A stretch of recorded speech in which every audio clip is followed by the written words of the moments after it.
بسم الله الرحمن الرحيم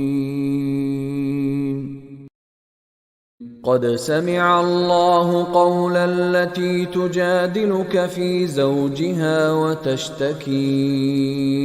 إلى الله والله يسمع تحاوركما إن الله سميع بصير الذين يظاهرون منكم من نسائهم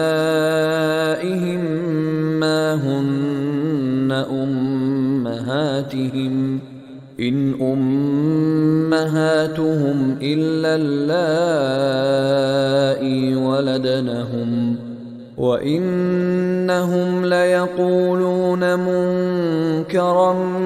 من القول وزورا وإن الله لعفو غفور والذين يظاهرون من نسائهم ثم يعودون لما قالوا فتحرير رقبة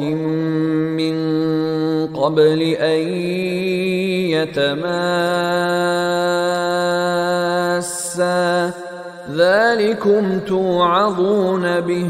والله بما تعملون خبير